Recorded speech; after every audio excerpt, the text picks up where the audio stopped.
마운틴드 GSL 시즌1 리제너레이션. Welcome back. We just saw TUI kind of smash Fantasy.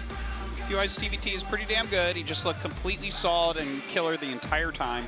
So good job on him. Up next, Impact versus Leenock. I think these guys are both vastly underrated. I've been very vocal about that for Leenock for the past couple seasons because that's when he became really good again, and for Impact for a very long time. I feel like this matchup is specifically set up so that Artosis can somehow predict both players to win. Yeah. Because, I mean, there is a lot of hype behind them, and I feel like you've always been kind of a champion of players that never really get their just amount of appreciation for how badass they are. Yeah. I mean, everybody knows that you're like a sick Leenock fanboy, but the truth is that Impact is just so talented. He's killing it in online cups, Alimo Leagues, Ballistics Brawls. I mean, this guy is just so strong, but you don't get to see a lot of it if you don't watch a lot of online tournaments. That's right. I mean, there's actually a documentary out that you can watch that has Impact in it as a StarCraft 1 budding pro gamer. It's the same one that is focused mostly on Jadong. Oh, okay.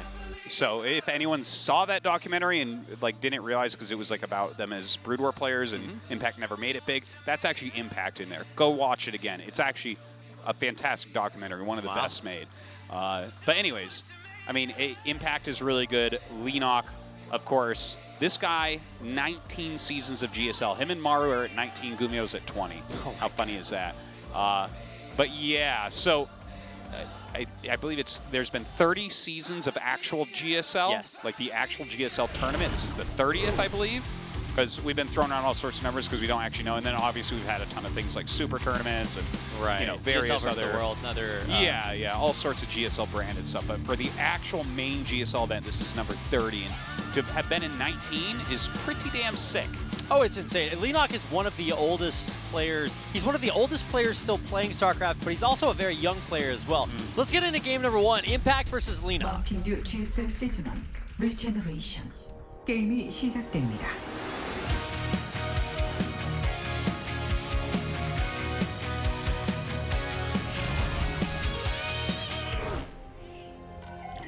사이버 포레스트. 게임 준비 완료.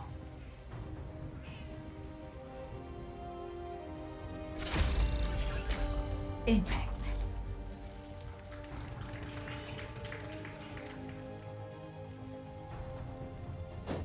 I'm not used to having other people introduce the players for me. Leenock. Get used to it. I was You're gonna in say, the big it time happens now. all the time. I know. I finally graduated. Yeah.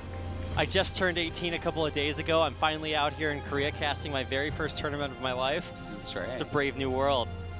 So, you mentioned how Leenock's been playing a long time. To put that into perspective, Okay. he and Maru are two players that both played in the very first season. Wow. And they are still here. Gumiho was in season 2.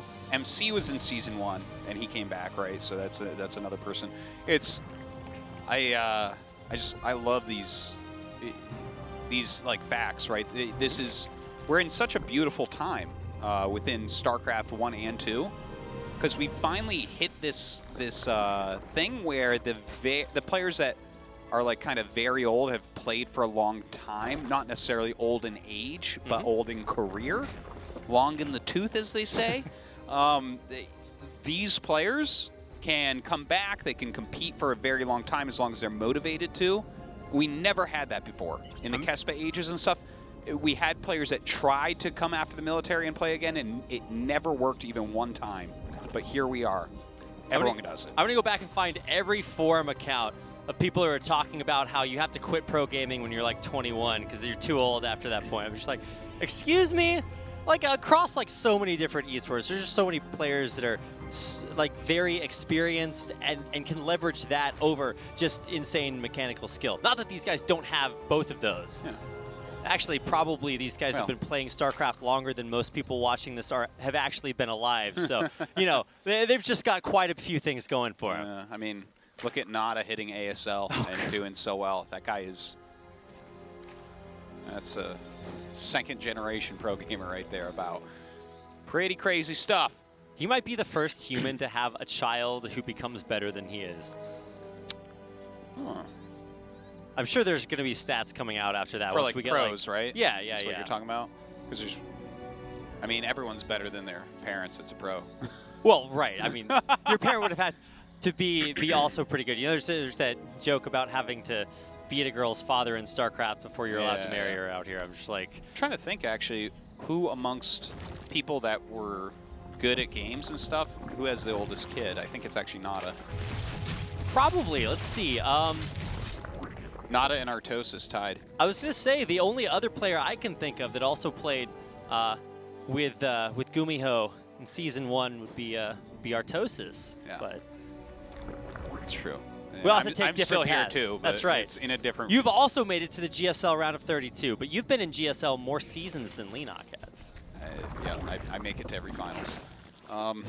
Remarkable consistency. I know, right? It's okay because just like Sue, you come in second in the finals too.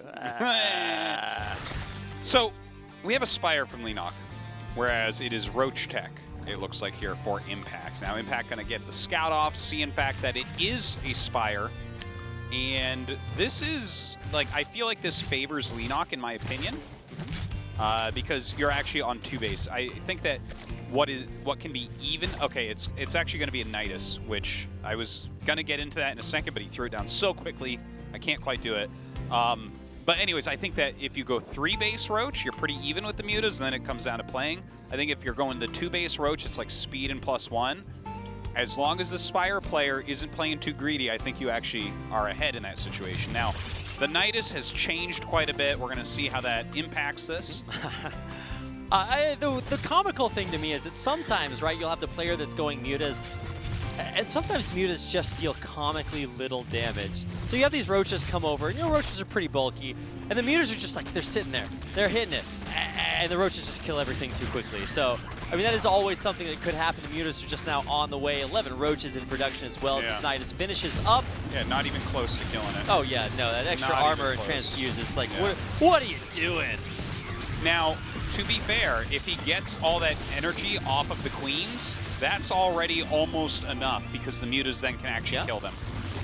And he killed some Queens, he got most of the transfusion energy off. You see all these drones come through for spores because he realizes, uh-oh, the Mutas can actually fight now. Yeah, and the Queens can hang on for a little bit, but like you said, they don't have that transfuse energy. So while the Roaches push through, it's going to be spores and spines and things in the air and ground all fighting each other, but I think just barely Leenock might lose too much. I mean, ultimately, the Roaches are going to die if they can't run back and escape, but look at how many drones are going down. Not that many, actually. Well, he needs some actual ground units to fight the spores, because as the spores just walk up and burrow, they will wreck the Mutalisk. I love that he actually made all these spores. This was a brilliant move here from Impact. Uh-oh, well, he does need to burrow that spore Did he just eventually. attack his own spore? I think he did accidentally misclick there, but yeah. So that's a mistake. He's going to kill the spore. yeah.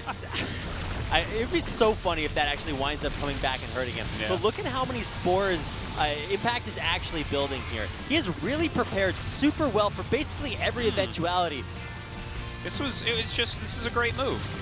The spores are actually what saved him, because at first I was looking at the Lings and then tossing all the transfusions. I'm like, oh, that's quite brilliant by Leenock. But now that we have mass spore here, that's it. Yeah. GG. Wow. That was actually great. I have to readjust my thinking upon 2-base Roach against Muta now. Yeah, I mean, that's a situation that you go into and you don't have a lot of time to sort of feel out, am I going to win this? How do I take this? What do I do? You just got to go, because it is so focused. And wow, that was just exactly what he needed. Those spores coming through and finishing, even with that little misclick, exactly what he needed to take that out. Yeah, the Mutas just couldn't stand up to it. Yeah. Cool game, though. I feel like I definitely learned something. Like, I knew theoretically that you could bring drones through and make stuff if you want, but I like that. Like, it's basically, he had just enough Roaches to stay alive just long enough that he could walk all the spores up the ramp and basically burrow them for free and win this game. Wow. Well, you talked about how Impact plays this very aggressive style. I think he's really playing to his strengths here against a player like Leenock, who has so much experience, but maybe you got to take that away from him by playing this kind of new crazy aggressiveness. So let's see if Leenock can come back in game number 2 on year 0. 마운틴 듀 GSL 시즌 1 리제너레이션 게임이 시작됩니다.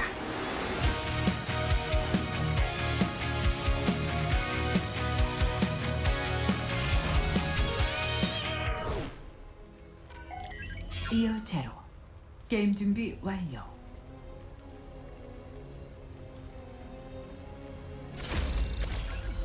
임팩트.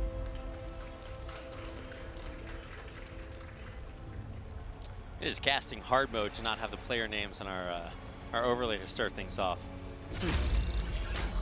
Leenock. It's a surprise. It is. Actually, I truly wish that all casters would have the opportunity to not have nameplates on for a broadcast and then find out at the end of the game which team or which player was which. Well, that is No Regrets Anonymous tournament. Have you casted one of those? I think I did do one of those tournaments with him a while back. It's actually such a sick idea because it forces you to really look beyond your expectations and actually at the hard, cold, like what is really happening and why, and to learn about the player through what they do, not through what they have done. Yeah, totally. I support such initiatives. But you can't have that be all the time. That's true. It's not fun just watching nobody play versus nobody all the time. I mean, these players, and even especially like Fantasy and TY, just have some of the sickest storylines, and beyond the game, if I can use that cliche, there is such an amazing story behind every one of these players. I mean, StarCraft 1 and 2 have just both been around for so long. That these are dynasty players, right? They've just always been there. Yeah, it's very cool like that. And by the way, they have actually the same glasses on. We'll show that later. But I would never have noticed that if you hadn't mentioned that. They both have Patience's glasses on. So, looks like speed coming up here from Leenock, but not from Impact. Is he gonna? Oh wait, no, he has it. Never mind. That's the only way. This is so funny because I'm looking at the main screen, and there is a light right in front of the of the production tab of only one player. I see it. So this actually happens to me sometimes now.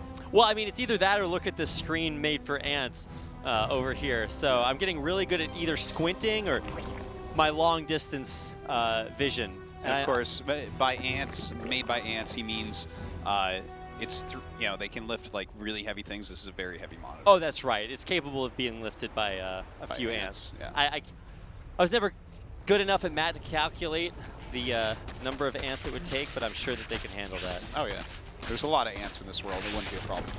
So Bailey Nest here on both sides.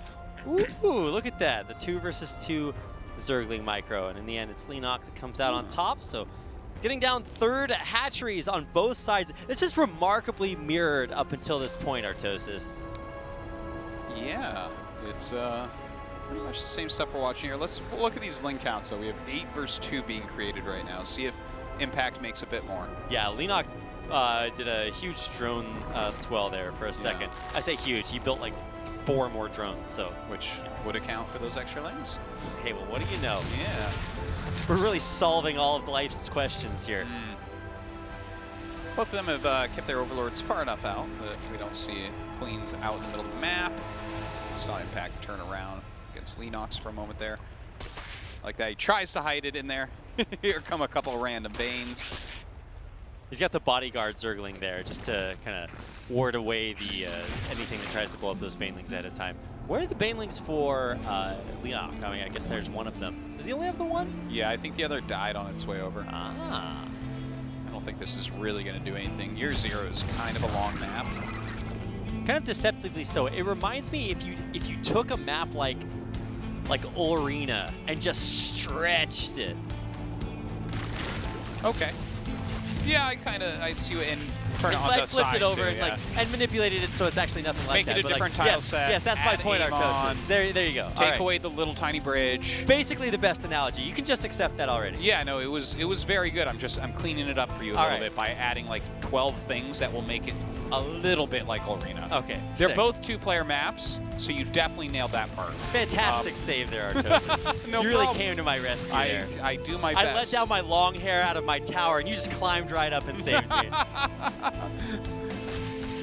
Rathidunzel.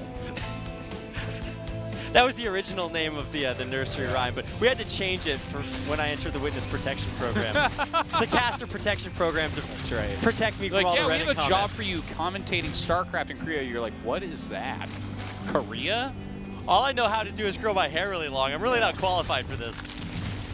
Ooh, Impact actually running So by hey, yeah, right that's now. a lot of Zerglings, Artosis. He's making a couple Banes over there as well. We have a Spire actually going up on both sides. A little bit later for Leenock. Whoa! Decent connection. Yeah, I mean, not in time to save the queen there. Those are the worst Secret Service Banelings I've ever seen. They get there and blow up. I'm like, well, isn't that like the job of... Anyway, the idea is that it was a nice little bit of damage, but it's not like we've seen either player deal like these big swinging blows like we had last game, Mutas versus Roaches or something. Both players right now making just non-stop Zerglings. Leenock is going to have his +1 melee pretty soon here. Fourth base being taken by Impact. If Leenock stays aggressive with the Lings, I feel like he should be able to knock that out. But the Spire is now finished for Impact, and when you have your Spire finished first, that's definitely useful. Ooh, he actually goes Carapace. I love it. I love it. That's actually... Oh my god. Sickest connection. He's going to get it again! Oh my god. No way! What? All right, well, I mean, that's one way to turn things around. Also, why is that Queen way out there? Cool. So, wow, all of a sudden, Impact both has the Muta advantage, will always have the Muta advantage because of Carapace, and has a ton of Lings on the ground. Yeah, the Carapace is so interesting because we don't see Muta versus Muta too much in StarCraft 2, and Yeah.